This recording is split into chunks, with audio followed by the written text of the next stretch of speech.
this is Luke from Wine Country, BC, taking you beyond the guided tour of wine in British Columbia. And I have two wines here today, one of which I'm going to taste, the other of which I'm going to just kind of show you. One of which, they both have something in common, which is really intriguing. If anybody can figure this out before I actually tell you, this is Pinot de Pinot from Divino Estate Winery, and that is on Vancouver Island. So Leaf M, there's your Vancouver Island winery. Okay, there's another one I'm going to probably do. I'm going to see if I can maybe fit one. I had a great time when I was there recently. I went to Enrico. I went to Marydale Cider. There's some pretty cool places. But that is Divino Estates. This is Hester Creek Pinot Blanc. Now, I work at Hester Creek, so I never taste Hester Creek wines on the podcast, and because I work there, so it's kind of like, you know, kind of conflict in some ways. However, I have tasted Hester Creek product on the podcast, and that was before I was working there. But we never taste, and that goes for any of the presenters too.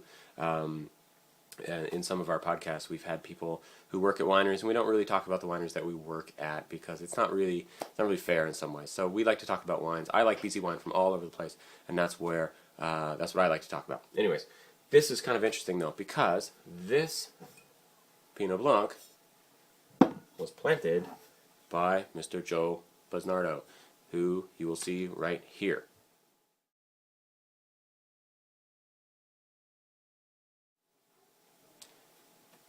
Joe Bosnardo owns Divino, and the original Hester Creek property was planted, and that used to be Divino, and it used to be Joe's property when he first started up his winery, and Joe was one of the first guys to plant vinifera grape wine varieties in the Okanagan Valley, and some of those are still in production, including the Hester Creek Pinot Blanc.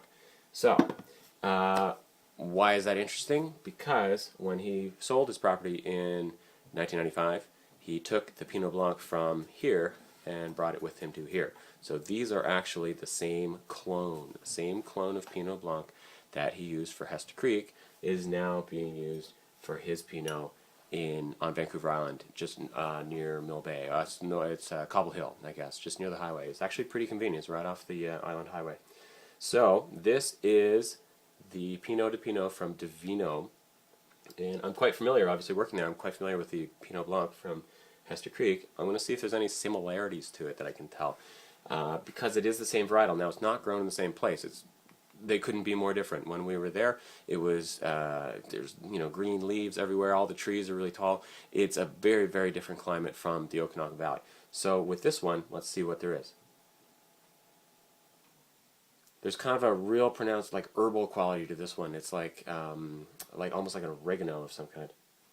It's kind of interesting, actually.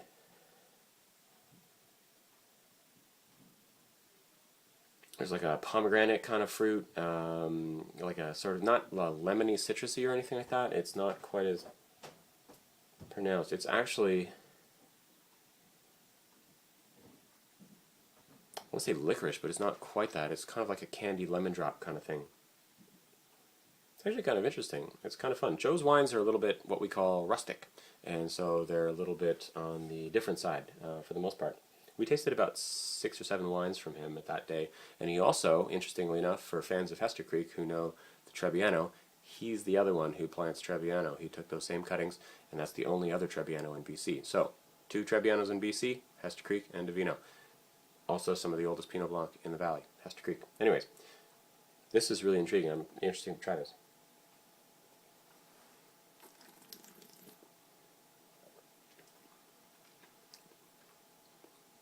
It is crisp, the same way that the Hester Creek one is, but the flavors are much different. There's kind of there's more of a, I want to say mid-palate, but it's not really the way. It's kind of a fuller, like a fuller version of it. It's much rounder. There might be a little touch of sugar on this one, but it's totally smooth. And I don't know if there's anything identifiable that I can taste that is would show that these two are the same, obviously the same clones. I can't really tell that. I think it's interesting, but I don't think there's nothing really jumps out at me that kind of indicates that they're the same, basically the same clone, but planted in 2 entirely different places. I mean, I can't imagine 2 places that are so different for grape growing than where these are growing. But very interesting, at least. It's very, very cool. Yeah, kind of like almost a Riesling-y, petrol-y character to this one too. Very intriguing. Anyways, check it out if you're on the island. Divino Winery, they're near Cobble Hill, on Cobble Hill Road, I think, just near the highway. So check it out when you're wine touring. And it's always good to tour new regions, especially if you're in the Okanagan and all you've been to is the Okanagan Valley or the Smokemeat Valley. Try something different. It's really cool. I was really impressed with Vancouver Island. There's maps and everything you can go to tour around. Like I said, I visited Enrico and Marydale and Divino, and we'd hoped to get into some other ones, but it was a little raining and we were a little pressed for time at that point. So there's a few others that I know I really want to get to next time we get back. So anyways, have a good one. Enjoy, and cheers from Wine Country.